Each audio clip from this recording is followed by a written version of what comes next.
Pemirsa Al-Qurba TV yang dirahmati oleh Allah, Assalamualaikum warahmatullahi wabarakatuh. Bismillahirrahmanirrahim. Alhamdulillahirabbil alamin. Allahumma shalli ala Muhammad wa ali Muhammad. Dalam setiap hal yang disyariatkan oleh Allah Subhanahu wa taala, tentu karena Allah adalah zat yang maha hakim, yang maha bijaksana, tentu di balik setiap hal yang disyariatkan oleh Allah itu ada hikmah dan tujuannya. Termasuk dalam syariat puasa. Pastilah di dalam puasa ada hikmah dan manfaat di balik diwajibkannya ibadah puasa. Para ulama membaginya dalam dua hikmah. Ada hikmah yang bersifat individual dan ada hikmah yang bersifat sosial.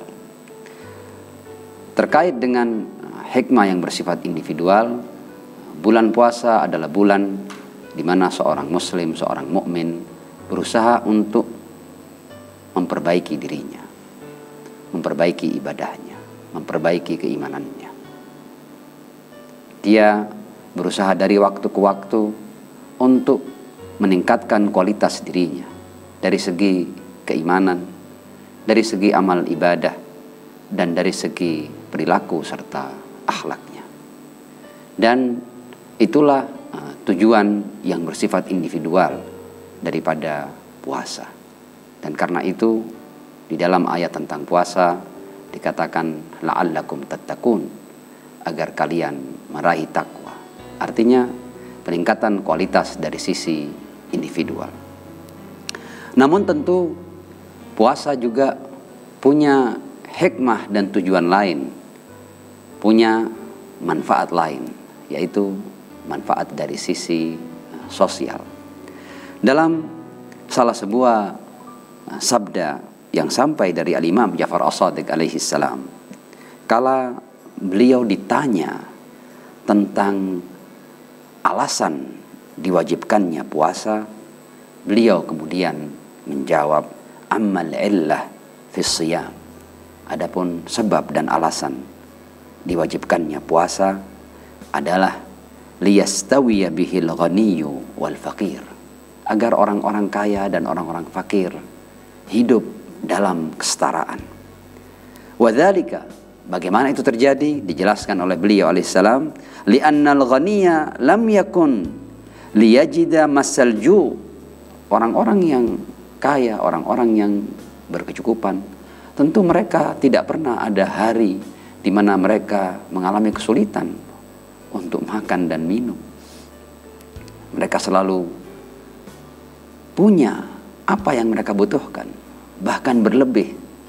Bahkan di rumah-rumah mereka ada simpanan yang cukup banyak untuk mereka makan, bahkan lebih dari sebulan atau 2 bulan ke depan.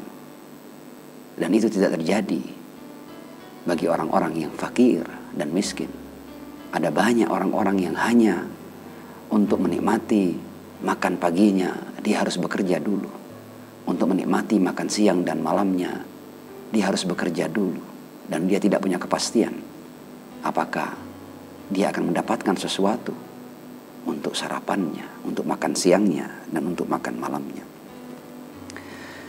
Dalam riwayat ini Al-Imam Ja'far As-Shadiq alaihissalam berkata bahwa saat berpuasa, orang-orang kaya yang tidak pernah merasakan rasa lapar, akhirnya mereka mencicipi rasa lapar, mencicipi rasa haus. Dan ketika itu yang terjadi, riwayat berlanjut, fayarhamal fakir, maka timbul perasaan empati kepada orang-orang fakir. Li'annal ghaniyya kullama arada syai'an qadara alaihi. Orang kaya setiap kali dia menginginkan sesuatu, dia punya kemampuan untuk mewujudkan apa yang diinginkannya. Fa'aradallahu azza wa jal, maka Allah berkehendak ayyusawwiya baina khalqih, untuk menciptakan kesetaraan di antara hamba-hambanya meski dalam waktu tertentu. Wa ayyudhiqal ghaniyya masal ju' wal alam, dan lewat syariat ini Allah menjadikan orang-orang kaya merasakan apa itu rasa lapar, Dan apa itu saat-saat sulit? Liyariqqa 'ala dhaif, agar hatinya tersentuh dan dia punya empati dan rasa iba kepada orang-orang yang lemah. Wa yarhamal ja'i, dan merahmati serta mengasihani orang-orang yang lapar. Dalam riwayat lain, Al-Imam Hasan Al-Askari alaihissalam menegaskan hal yang sama tentang diwajibkannya puasa.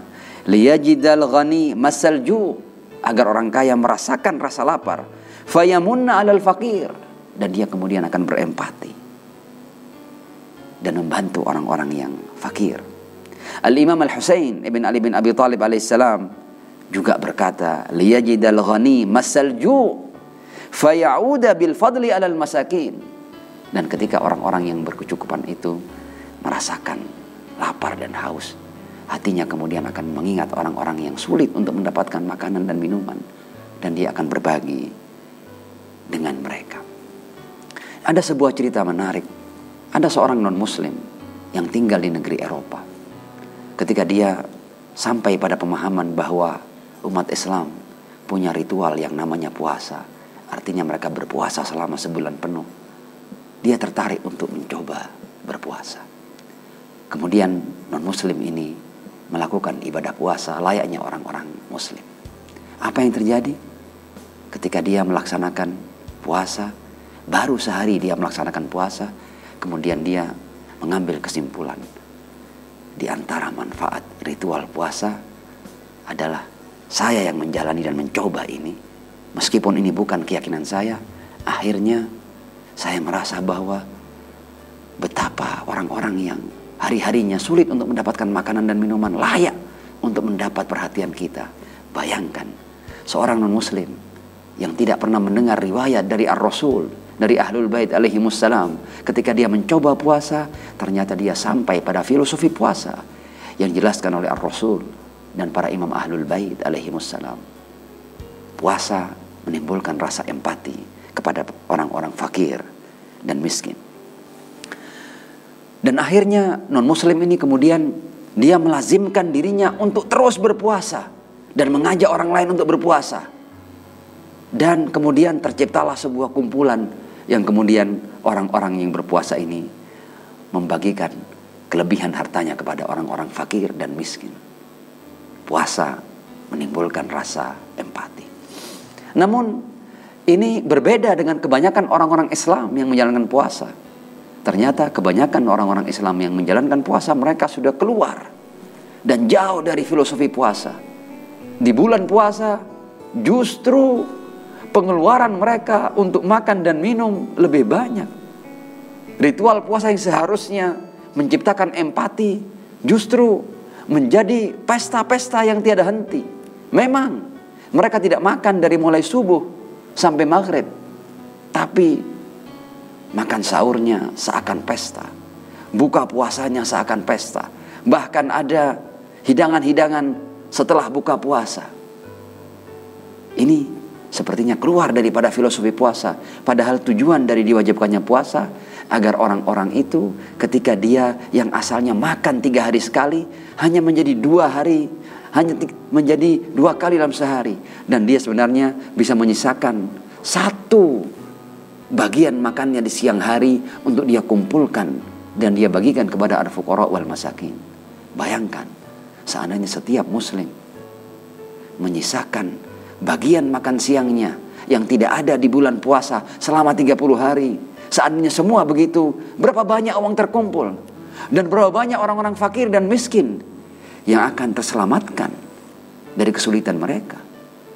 Seandainya orang-orang Islam mampu memaknai dengan benar ritual atau syariat puasa. Saya berpesan lewat Kultum Al-Qurba TV seyogyanya, bulan puasa adalah bulan agar orang-orang yang berkelebihan dan berkecukupan untuk menentukan bagian dari hartanya bagi fuqara dan masakin. Karena ibadah ini tidak disyariatkan hanya untuk meningkatkan seseorang dari sisi individualnya, dari sisi individunya, tapi ibadah ini juga punya manfaat yang terkait dengan orang banyak, terkait dengan masalah-masalah sosial, masalah orang-orang fakir dan miskin yang sulit untuk mendapatkan makanan dan minumannya. Syahrukum mubarak. Wassalamualaikum warahmatullahi wabarakatuh.